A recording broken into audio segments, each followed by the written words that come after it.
Hace 6 semanas en nuestra iglesia hemos estado enseñando una serie titulada Ladrillo a Ladrillo. Un ladrillo a la vez, un bloque a la vez, y hemos aprendido desde el libro de Nehemías cómo reconstruir.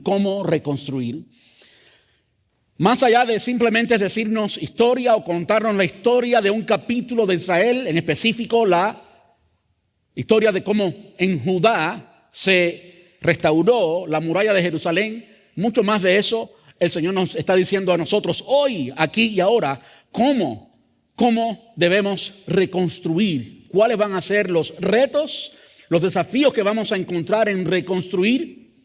Porque si fue cierto en Jerusalén, en esta etapa en Jerusalén, en la tribu de Judá, en Jerusalén, que hubieron varios obstáculos a la hora de reconstruir, en todo plan de Dios siempre hay diferentes obstáculos. De hecho, hoy hablaremos del capítulo 6. Hemos hecho, digamos, un estudio, no es positivo, no es verso por verso, pero sí ha sido capítulo por capítulo.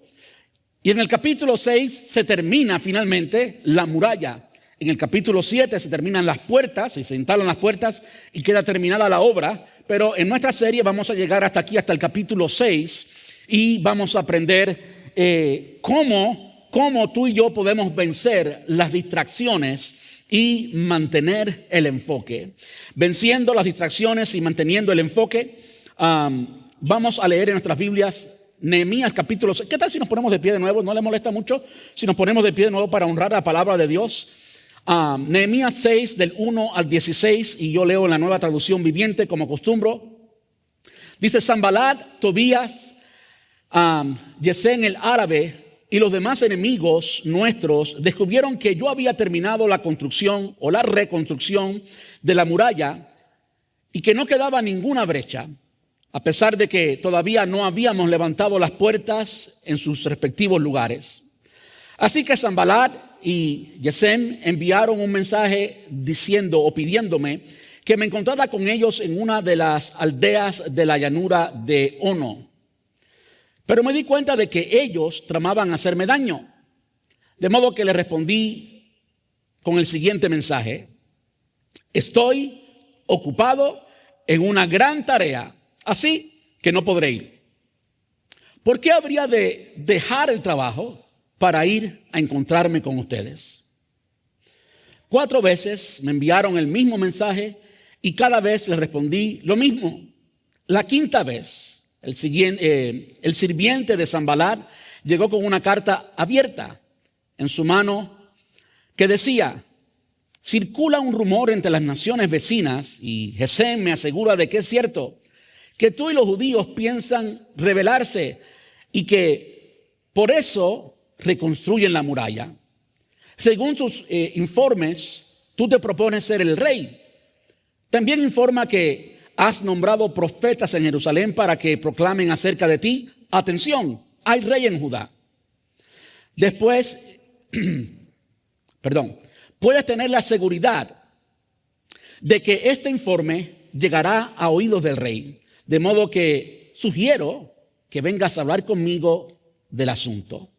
Yo respondí: todo lo que dices es puro cuento. Tú mismo inventaste todo. Solo trataba de intimidarnos. Creían que podrían desalentarnos y detener la obra. De modo que seguí con el trabajo más dedicado que nunca. Versículo 10. Más adelante fui a visitar a Semaías, hijo de Delaía y nieto de Mehetabel. Si quieren nombres para niños, ahí tienen.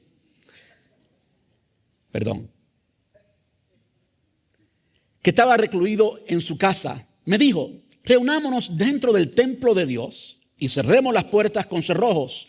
Tus enemigos vienen a matarte esta noche.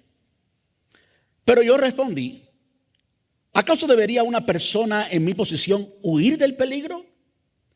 ¿Acaso debería alguien en mi posición entrar al templo para salvar su vida?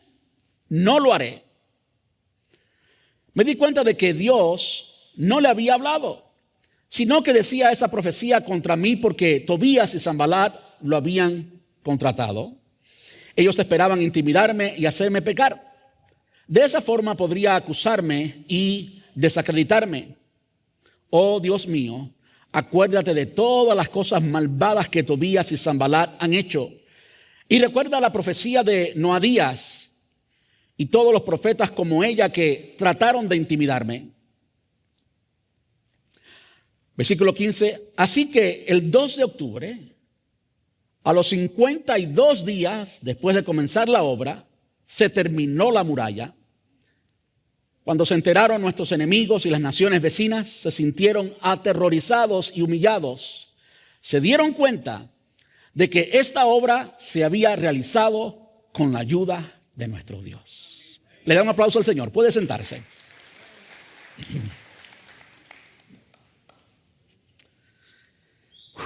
Qué historia tan extraordinaria, qué historia tan tremenda, en la que vemos el enemigo una vez más atacar la obra de Dios y tratar de detener la obra de Dios y distraer a Nehemías. Ya estaban terminando cuando Sanbalat y Tobías envían estos mensajes.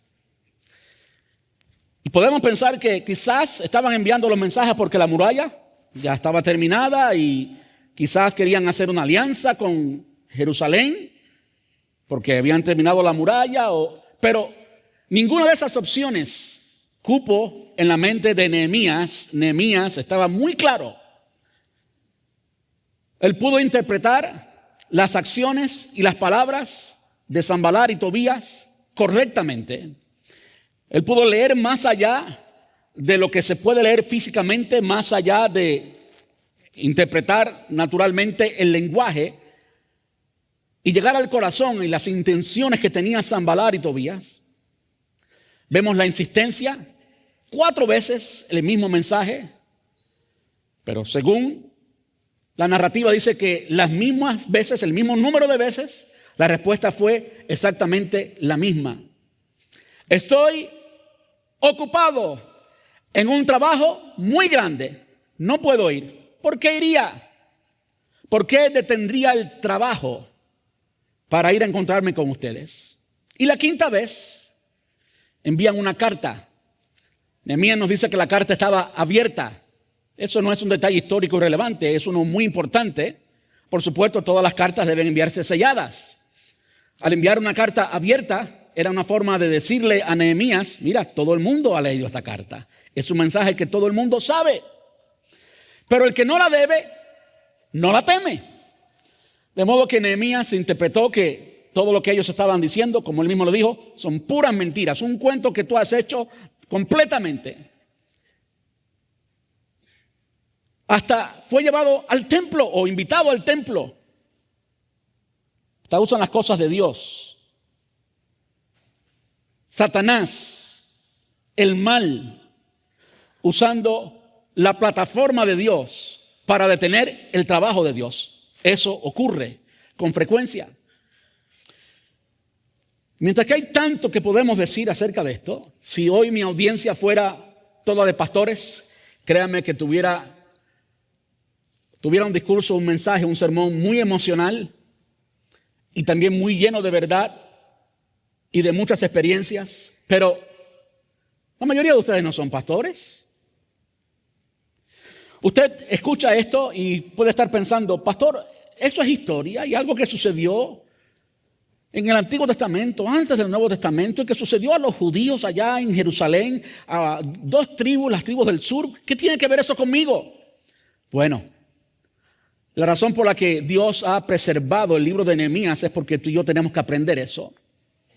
Porque a través de toda la historia de la redención humana, desde el principio, Adán y Eva, hasta el final, vemos oposición del enemigo. Y el Señor nos deja saber, nos deja enseñar cómo es el enemigo para que tú y yo podamos identificarlo y podamos vencerlo. Esa es la razón. De modo que seríamos sabios, inteligentes si miramos esto, lo interpretamos correctamente y lo aplicamos a nuestro vivir. De modo que no se trata simplemente de un contexto corporativo, no es solamente un mensaje para líderes, es un mensaje para ti y para mí. Especialmente si tú entiendes la profundidad de quién tú eres en la iglesia, si eres cristiano, si le sirves al Señor y eres parte de la iglesia, eres parte del cuerpo de Cristo. Como he repetido, creo que en todos los sermones de esta serie, si había tanta oposición en el Antiguo Testamento al pueblo de Israel, era porque la promesa que Dios le había dado a Abraham era que en su descendencia, la descendencia de Abraham, entiéndase el pueblo de Israel, iban a ser benditas todas, muy clave, todas las naciones de la tierra. La única forma en que todas las naciones de la tierra son benditas a través de la familia de Abraham es en Jesús.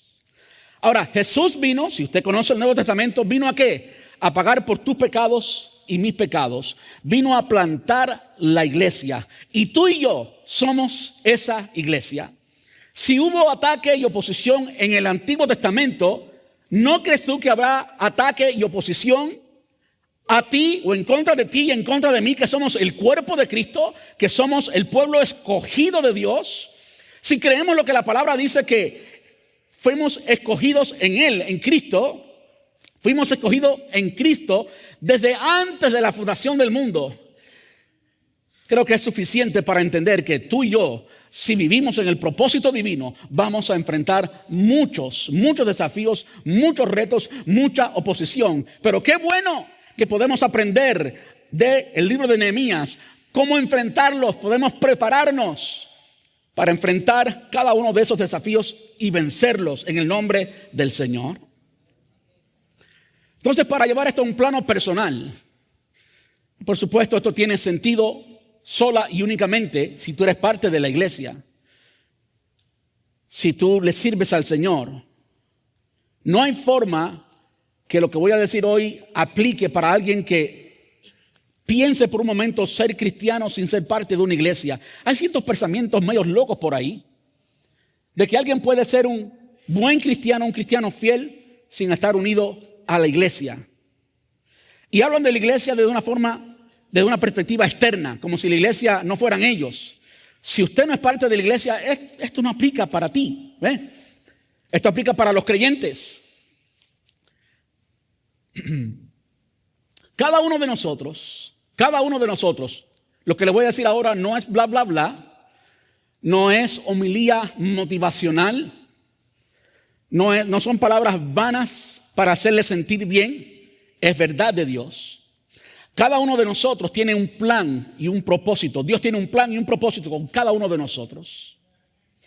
Ahora, muchas veces cuando pensamos en eso, el plan y el propósito de Dios, enseguida comenzamos a pensar religiosamente. Y mientras que es cierto que cada uno de nosotros tiene que ser parte de la iglesia para vivir esto, la realidad es que no necesariamente tiene que ser algo religioso. Es decir, tú y yo tenemos un plan y un propósito, y tu plan siempre tiene que ver con Cristo, por supuesto.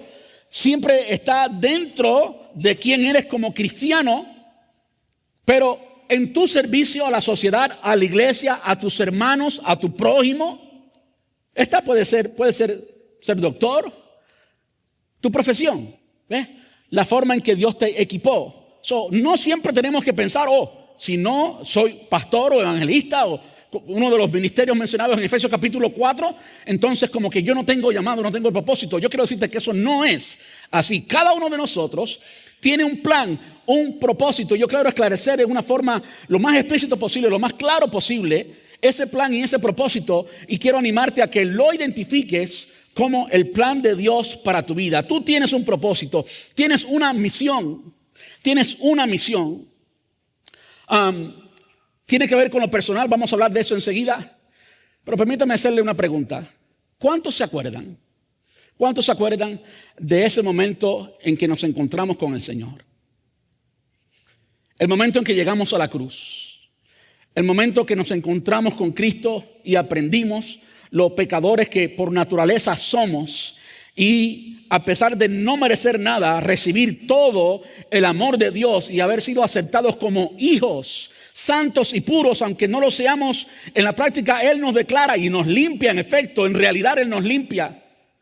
Ese momento en que nos encontramos con el Señor y Él nos transforma, en ese momento hay un llamado. Y quiero hablar claramente de ese llamado porque quiero que mientras aprendemos de cómo vencer las distracciones y mantener el enfoque, quiero que lo hagamos bien práctico y lo veamos en nuestra vida. Lo primero que tenemos que hacer, y el mensaje de hoy tiene 3 directivas, 3 acciones que tenemos que tomar. La primera es mantenernos enfocados en la obra del Señor. Pero antes de pensar en la obra del Señor como la iglesia, tenemos que aceptar que tú eres la obra del Señor. Cada uno de nosotros es la obra del Señor. ¿Estamos de acuerdo con eso? Ahora, cuando pensamos en mantener el enfoque, yo quisiera hablar un poquito de cómo es el proceso de distraernos y de reenfocarnos, para que podamos contextualizarlo de una forma clara, de una forma práctica, lo más práctico posible en nuestro diario vivir. En el proceso de distracción, nuestros sentidos van dirigidos a algo, ¿ok? Y cuando nuestros sentidos, entiéndase el oído y la vista, va dirigido a algo, entonces nos enfocamos y nos desenfocamos de otras cosas, ¿verdad que sí? Cada vez que nos enfocamos de algo, consecuentemente estamos al mismo tiempo ignorando o desenfocándonos, pudiéramos decir, de otras cosas. Podemos verlo en la palabra de Dios, por ejemplo, y eso va a afectar nuestro enfoque, ¿ok? Nuestro enfoque va a afectar consecuentemente nuestro caminar. Por eso que el primer paso es mantener nuestro enfoque en la obra de Dios. ¿Ok? Pero antes de hablar de la obra de Dios en cada uno de nosotros, vamos a hablar del proceso de enfocarnos o desenfocarnos si se trata de la distracción. En el caso de Eva, ¿qué pasó con Eva? Y quiero verlo con Eva, quiero verlo con Jesús y que vamos a ver una diferencia. ¿Qué pasó con Eva? Eva andaba por el huerto del Edén que Dios le había hecho, alguien que había visto al Señor, que había oído del Señor. Estoy hablando de los sentidos, la visión y el oído. Alguien que había visto al Señor y oído al Señor. Ahora se olvida de lo que oyó del Señor, a quien había visto, y ahora ve la serpiente y oye la serpiente. Y la serpiente le dice, con que Dios te dijo, ¿verdad? Y hay mucho que ustedes conocen ya del contexto de lo que sucedió con Adán y Eva. Simplemente quiero que veamos esto. Eva se desenfocó, fue distraída de lo que Dios le había dicho, y ahora había enfocado su atención en alguien diferente, en el enemigo, en Satanás. Estaba mirando a la serpiente, estaba escuchando a la serpiente. Esa misma serpiente, en otra manera, Satanás, en otra manera, se le presentó a Jesús. Jesús había visto la gloria del Padre. Justo antes del bautismo, o en el bautismo, mejor dicho, en el bautismo, ¿qué había sucedido? Había escuchado. Los sentidos, había una imagen visible, ¿verdad? Una paloma, ¿verdad que sí? Y además de eso, él había escuchado la voz del Padre que había dicho que este es mi Hijo amado en quien tengo complacencia. Sucedió en el bautismo. Inmediatamente después del bautismo viene Satanás a tentar a Jesús. Qué bueno que fue llevado por el Espíritu al desierto para ser tentado. Pero mi enfoque aquí es esto. Jesús había visto la paloma, imagen clara para todo el mundo de que el Padre estaba con él y había visto y oído, los sentidos.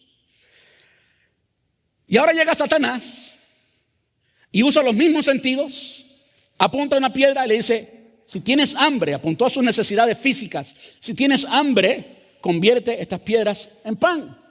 De modo que se activó de nuevo los sentidos, la vista, la piedra, lucía como un pan para despertar el hambre, sentidos, en el Señor Jesús. Y después le habló, convierte, si eres el Hijo de Dios, convierte estas piedras en pan. La diferencia está en que Eva le prestó atención a Satanás, Jesús le prestó atención al Padre. Ignoró a Satanás. Le recordó a Satanás las palabras, escrito está, no solo de pan vivirá el hombre. En otras palabras, lo que hay aquí y aquí son las palabras de papá. No es la basura y la mentira y el engaño y la distracción y el desenfoque que Satanás intencionalmente quería causar en Jesús. Jesús las venció todas. La diferencia entre Adán y Eva. Quería que entendieran ese proceso de enfocarnos o desenfocarnos. Porque yo creo que muchas veces en la vida cristiana perdemos el enfoque y nos olvidamos de algunas cosas que son muy cruciales y nos enfocamos en otras. De repente comenzamos a dejar de oír a Dios y comenzamos a oír a Satanás. Y ese es el primer paso. Ese es el primer paso para una gran derrota. Dejar de oír a Dios para oír al diablo. Es por eso que es tan importante la oración. ¿A quién estás escuchando? ¿Qué es lo que estás escuchando? ¿Qué es lo que hay dentro de ti? ¿Qué información estás permitiendo que entre a tu disco duro para que tu mente la procese? ¿Qué emociones estás dejando a través de tus ojos y tus oídos? ¿Qué emociones estás permitiendo que entren a tu corazón y a tu alma y se conviertan en acción y eventualmente se conviertan en carácter? La oración es tan importante porque esa debe ser la fuente de nuestra información, de nuestras emociones. Ahí se alinea nuestro corazón con el del Señor. No es que el del Señor se alinee con el de nosotros. No, lo que ocurre en la oración es que tú y yo llegamos a hablar con Dios y cuando Él nos habla, no le torcemos el brazo como si pudiéramos cambiar el corazón de Dios o la mente de Dios. Quienes cambian somos nosotros y nos ajustamos a la mente de Dios. Nos reenfocamos en lo que Dios dice para nosotros y Él alinea nuestros sentidos, ¿verdad? Todo lo que somos, todo lo que sentimos. Hablando simplemente del proceso de distracción y de reenfoque.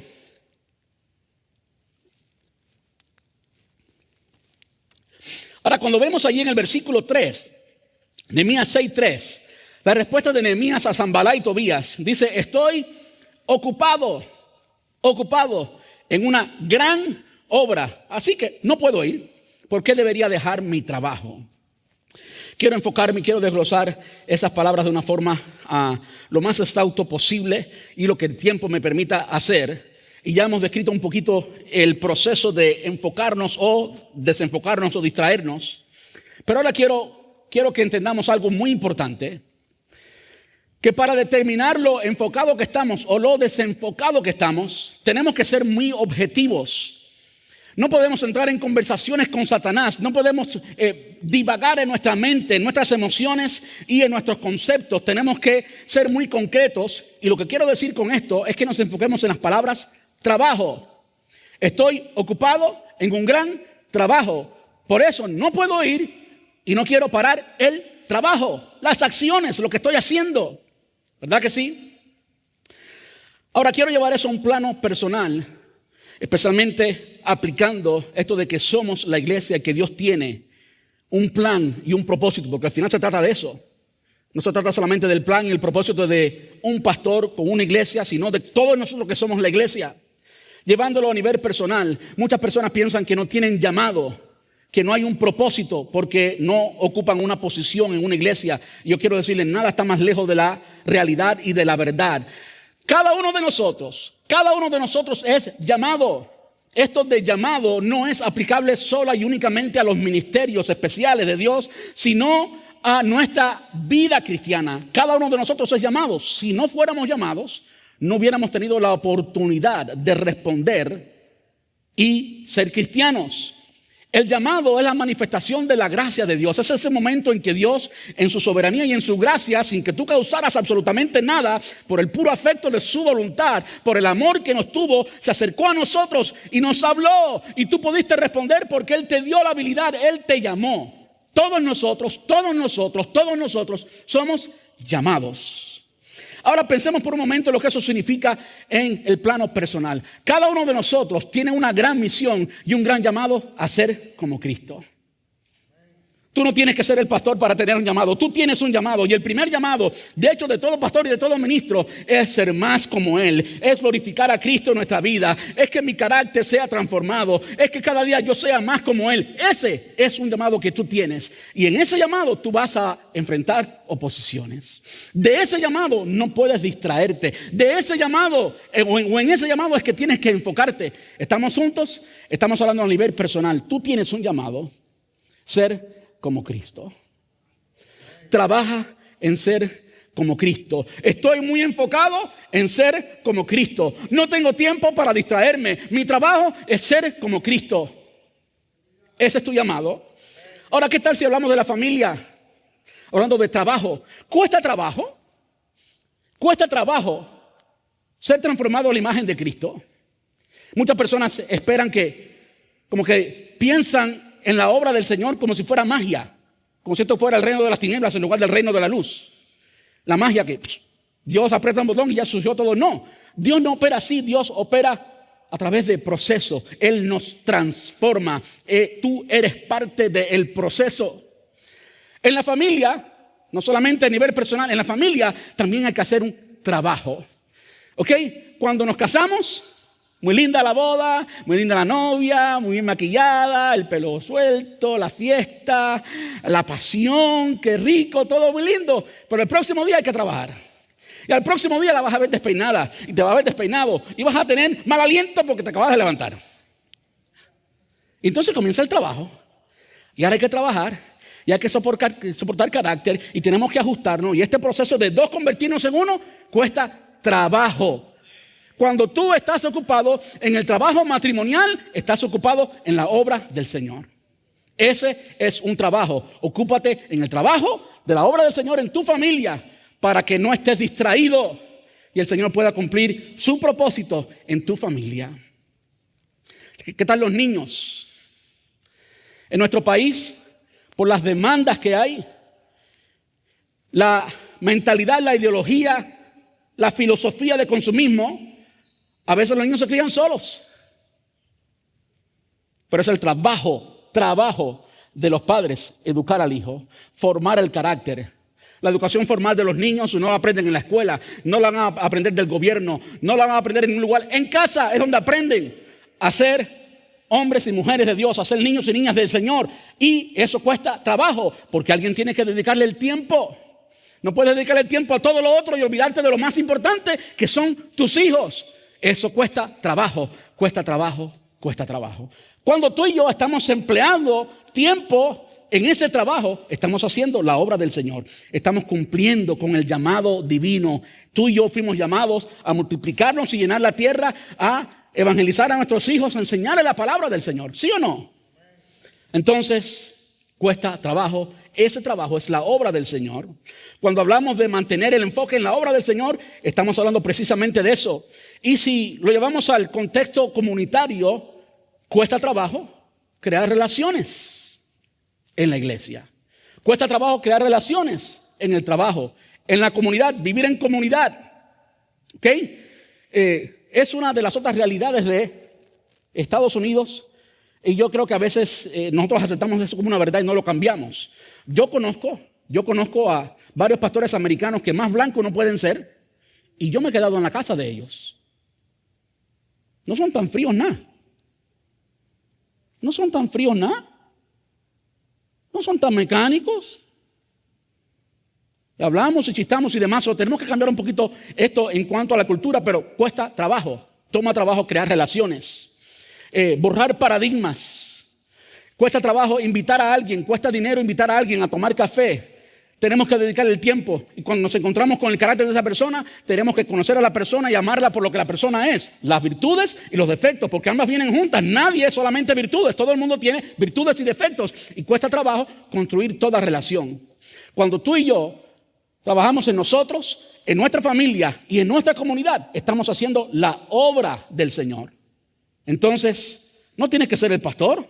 No tienes que estar haciendo algo en la iglesia necesariamente para hacer la obra del Señor en casa, en ti mismo, cuando te miras en el espejo, y en la comunidad podemos hacer la obra del Señor. Ahora, yo quisiera animarlos también a ser objetivos objetivos y medir lo enfocado o lo desenfocado que estamos basado en el trabajo. Con frecuencia hay personas que se sienten muy enfocadas y se sienten enfocadas, pero cuando evaluamos el trabajo, el producto, el resultado, vemos que no han hecho nada. De modo que se pueden sentir muy bien, pueden pensar que están muy bien, pero si miramos el efecto, el producto, el resultado, el trabajo, o no, están descalificados. Entonces de nada vale, de nada sirve que usted, por ejemplo, la iglesia. Hay personas que creen, que piensan, vine a la iglesia. Sabemos que eso no existe, no vamos a la iglesia, somos la iglesia, ¿ok? Vienen el domingo a la celebración de la iglesia, estamos acá juntos, adoramos al Señor, servimos al Señor, nos vamos a casa y continúa la semana de lunes a sábado como si nada. Y tú puedes pensar, puedes sentir que está todo bien, pero eso no es el propósito de Dios. De modo que aunque pienses y sientas que cumpliste, cuando miramos al trabajo, vamos a darnos cuenta que no has cumplido, que no se trata de simplemente marcar una cajita y decir, ya fui, ya cumplí, eso es todo. No es eso todo. De modo que una de las cosas que tenemos que hacer para medir nuestra eficiencia, medir si estamos enfocados o no, es la obra. Yo estoy enfocado o estoy ocupado en una obra. Y en una obra muy buena, muy grande. No tengo tiempo para no hacer nada. No tengo tiempo para vagancia. No tengo tiempo para chisme. No tengo tiempo para cosas que no generan cosas buenas. No tengo tiempo para sentimientos ni emociones sin producto. No tengo tiempo para perder. Porque yo tengo una obra muy grande, tengo una tarea muy grande, tengo un propósito muy grande. Y por lo tanto, debo estar ocupado en la obra. Y la forma de medir eso es el trabajo. El trabajo.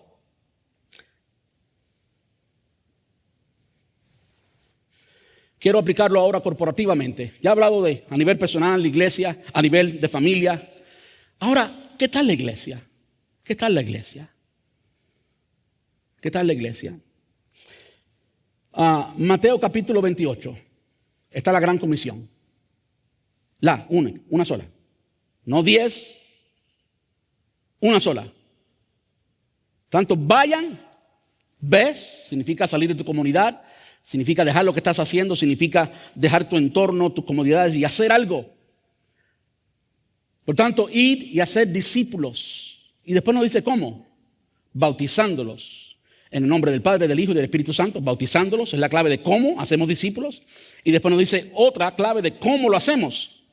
Enseñándoles que guarden todas las cosas que os he mandado. ¿Cómo tú enseñas a alguien a guardar algo? ¿Cómo tú enseñas a alguien a guardar la ley? Viviendo la ley y decirle, mira, así como se hace. Esa es la forma de enseñar a alguien a guardar la ley. Entonces, ¿qué significa eso? ¿Qué significa eso para ti y para mí? Para mí fue transformador. Después de estar, esta historia, la he dicho varias veces en nuestra iglesia, perdone si usted está aquí, ya conoce la historia. Tenía 31 años. Estaba en Chicago, en Moody Bible Institute. No estaba allí como estudiante, estaba visitando la conferencia anual que tienen, Founders Week, en Moody Bible Institute. Y ese día estaba predicando Francis Chan, un asiático. Francis Chan, muy conocido, muy popular. Y cuando Francis Chan comenzó a predicar, su introducción estuvo descalificada en cuanto a homilía. Fue simplemente una pregunta. Así fue su introducción. Y su introducción fue, ¿cuántas personas tú has bautizado? 31 años en el Evangelio. Toda mi vida. Más de 2,000 estudiantes de seminario, listos para el ministerio. Vamos a hacer iglesia. Y hubo un silencio fúnebre. Fúnebre. Mi corazón latía muy fuerte. No había bautizado a nadie. No había bautizado a nadie. Si examinaba mi trabajo en términos de producir discípulos, que es la misión de la iglesia, era 0. Después se le hizo la pregunta, ¿por qué? ¿Por qué? En Mateo capítulo 25 hay varias parábolas. Una de esas parábolas es la parábola de los 3 sirvientes. Como el Señor le da talentos a 3 sirvientes y le dice que lo empleen, lo usen y después él regresa a pedir lo que era de él. Los 2 primeros sirvientes les había dado cantidades diferentes, ellos multiplicaron esas cantidades. El tercer sirviente no había multiplicado. ¿Cuál fue la pregunta de Jesús a cada uno de ellos? ¿Qué hiciste con lo que te di? Y la respuesta de cada uno de ellos fue un número. Tú me diste 2, aquí tienes 4. Me diste 5, aquí tienes 10. Número, objetivo, medible. Pensemos por un momento en eso. Pensemos por un momento en qué tú y yo, aplícalo a tu vida. Esto no es una pregunta solamente para los pastores. ¿A cuántas personas tú has bautizado? Bautizar y enseñar a alguien a vivir la vida cristiana es como hacemos discípulos, ¿verdad? En el contexto de Mateo capítulo 28, la gran comisión. Si no hemos bautizado a nadie y no hemos enseñado a nadie en una forma intencional, si te preguntan cuántos discípulos tú tienes y no tienes ningún nombre, no tienes ningún número, pues entonces inevitablemente hemos sido desobedientes y no hemos hecho lo que tenemos que hacer. Eso no se puede quedar así. Yo no puedo ser feliz siendo desobediente.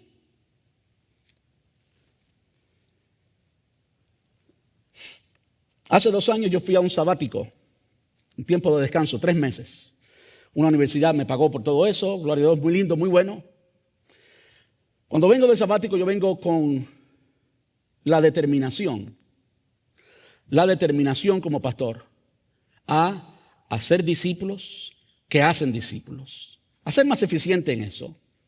Yo creo que toda iglesia de una forma u otra ha hecho discípulos que hacen discípulos, pero vine determinado a maximizar eso. Y lo primero que hicimos fue determinar en una forma medible de nuevo qué cosa es un discípulo. Salimos con 5 marcas. No las voy a mencionar ahora porque si no me va a tomar mucho tiempo y me voy a sentir tentado a explicar cada una de ellas. Pero si vamos a ser discípulos que hacen discípulos, definir qué es un discípulo es crucial. Y en una forma medible, no lo que sentimos, lo que pensamos, en una forma clara, que podamos decir tal persona es un discípulo que hace discípulo. Y ha sido difícil la transición que ha tenido la iglesia. Ha sido difícil porque algunas personas no lo han entendido, algunas personas lo han rechazado. Pero si a esa misma persona tú le preguntas hoy, ¿cuántos discípulos tienes? No sé. No podemos, yo no sé usted, pero yo no puedo continuar adelante sin tener una respuesta concreta a esa pregunta y ser feliz y andar como si nada, como si yo fuera el discípulo más obediente del mundo. No, algo tengo que cambiar, algo tengo que hacer, ¿verdad? Tengo que enfocarme en la misión. Tengo que desenfocarme de todo lo que no funciona, no importa cómo se sienta, no importa cómo pase por mi mente, evaluar lo que estamos haciendo, el producto, y entonces hacerlo. En la iglesia, hablando de iglesia, hay buenas distracciones. Cuando digo buenas distracciones, me estoy refiriendo a cosas que no son pecado, no es adulterio, no es fornicación, no es nada así. Son cosas buenas, como estar muy ocupado en las cosas que el Señor no nos mandó a hacer. Y si hay muchos programas en la iglesia y muchos eventos en la iglesia que no producen discípulos, entonces nos están llevando a la desobediencia. ¿Y qué es lo que estamos haciendo? Pensemos por un momento eso. Es hora de mantenernos ocupados en la obra. Mantenernos ocupados en la obra del Señor y estar tan enfocados que no tenemos tiempo para cosas que no producen. No tenemos tiempo para cosas que no producen. No tenemos tiempo para sentirnos, no más bien, sin base para sentirnos bien. Algo tenemos que hacer. Lo segundo que debemos hacer es rechazar el miedo y las mentiras. Versículo 8 dice, nada de eso es cierto. Todo te lo estás inventando. Fue la respuesta de Nehemías. Todo eso te lo estás inventando, es pura mentira. En el versículo 11, Nehemías 6:11, ¿acaso un hombre como yo debe huir? ¿Debe esconderse en el templo? Y después da una respuesta muy determinante, no lo haré, punto. De modo que lo próximo que tenemos que hacer es rechazar el miedo y las mentiras. Nada de lo que dijeron intimidó a Nehemías. Nehemías sabía exactamente lo que era cierto. Pero eso nos lleva a un tema muy importante, y es el tema de la mentira. La mentira es el modo operandum de Satanás. Es como él funciona. Es como él funciona. El arma más poderosa de Satanás es la mentira. Entonces, no vamos a operar como Satanás. Vamos a operar como hijos de la luz y no hijos de las tinieblas. Vamos a decir la verdad y no decir mentiras. En Juan capítulo 8, versículo 44, Jesús está reprendiendo a los escribas y fariseos y le dice: ustedes son hijos de su padre el diablo. Y él dice: él odia la verdad desde el principio. Él es padre de mentira desde el principio. Juan 8, 44. La mentira es para los perdedores. La mentira es para los perdedores. Cada vez que alguien se alimenta de la mentira o tiene que mentir para algo, está siendo un perdedor y está operando como el enemigo opera. Puedo decir mucho desde la perspectiva de liderazgo para Nehemías en cuanto a esto, pero quiero llevarlo al nivel personal para todos nosotros, porque yo creo que muchos de nosotros, muchas veces, no hemos rechazado la mentira, sino que la hemos abrazado. Muchas veces, muchos de nosotros no hemos rechazado la mentira, lo que hemos hecho ha sido abrazar la mentira. Y a eso voy. Le voy a decir algo que aprendí hace 2 años en una conferencia de pastores. Alan Zimmerman, Dr. Alan Zimmerman, el coach de quien fue el CEO de The Solomon Foundation en una conferencia, nos enseñó esto y para mí fue impactante. Él nos enseñó que fuimos creados, nacimos para vencer, pero fuimos condicionados para fallar. Fuimos creados o nacimos para vencer, pero fuimos condicionados para fallar. Y hay mucha teología que pudiera decir para respaldar esto. Pero quiero que entiendan el proceso y lo que esto significa y cómo esto ha afectado. Y pregúntese usted mismo si esto no ha sido así en su vida o no. Nos exponemos a comentarios negativos con frecuencia. Con frecuencia estamos expuestos a comentarios negativos en nuestra formación, en nuestra casa, en nuestro trabajo, la sociedad, comentarios negativos. Y nos exponemos a eso. Y después nos exponemos a ejemplos negativos. Y vemos el estilo de vida de esta persona, el estilo de vida de aquella, ejemplos negativos. Bueno, eso inconscientemente hace que adoptemos esa negatividad. Y aceptamos todo esto como si fuera verdad, aceptamos esta negatividad. Y a través del tiempo, de una forma muy sutil, llegamos a condicionarnos a esa negatividad y al producto del pecado y a todo lo que es mentira. Y comenzamos a decirnos mentiras que van a atar nuestras mentes, ataduras mentales. Esas ataduras mentales eventualmente se convierten en acción. Vivimos por eso. Las acciones o las ideas son la materia prima de las acciones. Tú actúas según piensas, ¿verdad que sí? Ataduras mentales. Quiero nombrar algunas de esas ataduras mentales.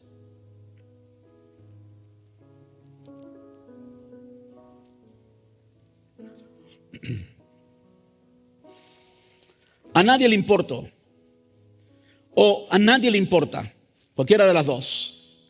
No soy bueno suficiente. No puedo acordarme nombres.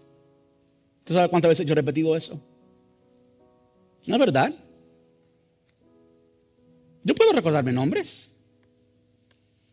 Yo puedo escribir una lista de todos los nombres y comenzar a memorizarlos. Puedo hacer mi trabajo. Puedo hacer mi parte. Puedo andar con un directorio de todos los miembros de la iglesia con su cara y ponerle nombre al lado. Bueno, ese es mi caso. Ese es mi caso nada más. No puedo hacer esto. No puedo soportar más. No puedo perder peso. Dios no está complacido conmigo. No creo que nunca llegaré a. Nunca podré salir adelante. No soy fuerte suficiente. No tengo la fuerza para hacer algo. Soy muy viejo para cambiar. No puedo evitar preocuparme. No me gusta mi trabajo. No hago bien. Soy un fracasado en la vida. He mencionado hasta ahora 15, pues tengo aquí una lista de más de 30. Pero todo eso son ataduras mentales que llegan a dominar nuestra mente y consecuentemente dominan nuestras acciones. Y pensamos que creyendo toda esa mentira y toda esa basura, vamos a poder vivir en la libertad de Dios. De modo que tenemos que rechazar toda mentira, porque toda mentira viene del enemigo. ¿Qué tal con el temor?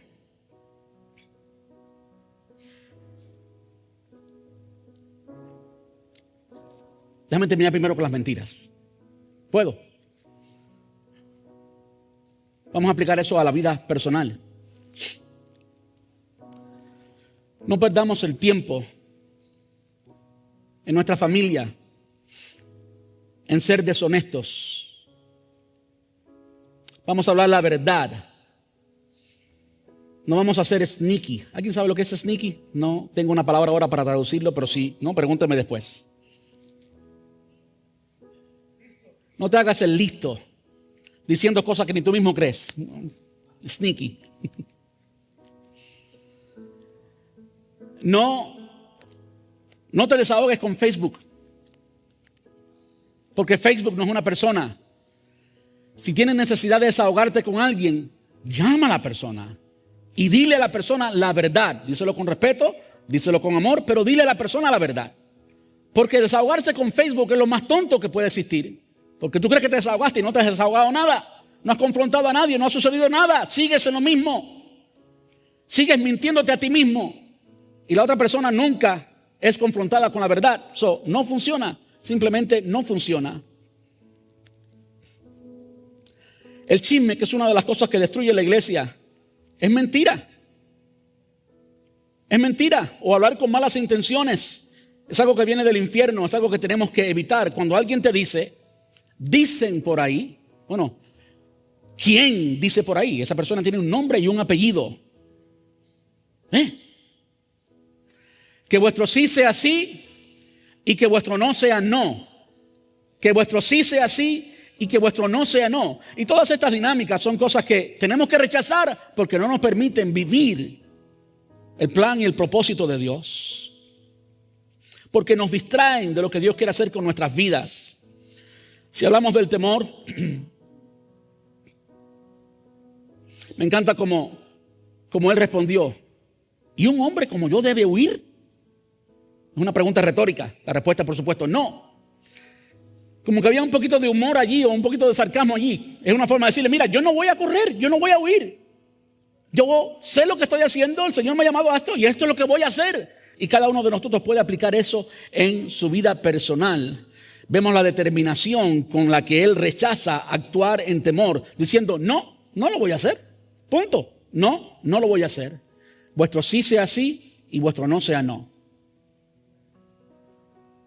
El temor es un mal consejero. No lo escuches. ¿Qué fue lo que hizo aquel siervo que no produjo nada con lo que Dios le dio? ¿Tuvo qué?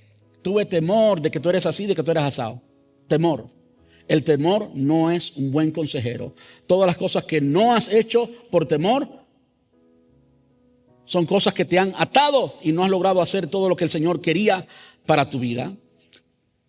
El tiempo se me ha acabado, así que tengo que llegar al punto número 3, que está en el versículo 16. Me encanta que en el versículo 15, me encanta como Nehemías lo declara y lo dice. En octubre 2, para poner fecha, en solo 52 días terminamos la obra. Dice el versículo 16, cuando nuestros enemigos y las naciones vecinas se enteraron de esto, quedaron aterrados y humillados. Se dieron cuenta de que esta obra se había realizado con la ayuda de nuestro Dios. Y ese es el punto número 3, darle la gloria a Dios. Darle la gloria a Dios. Tenemos que enfocarnos en lo que estamos haciendo. Rechazar el temor, rechazar toda mentira, no engañarnos a nosotros mismos. Y cuando hacemos eso y creemos en Dios, Dios nos va a dar la victoria.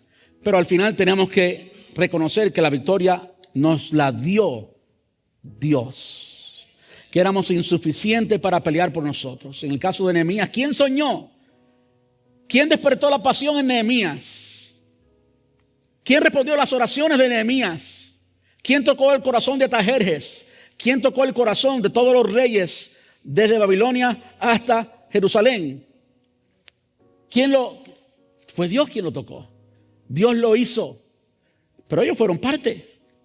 Cada uno hizo su parte, Dios hizo la de él. Al final la gloria es de Dios. Nosotros nos gozamos, tenemos que mirar el producto de nuestro trabajo, es decir, esto es una gran labor y, disfrutar lo que estamos haciendo, pero al final la gloria se la damos sola y únicamente a Dios. Amén.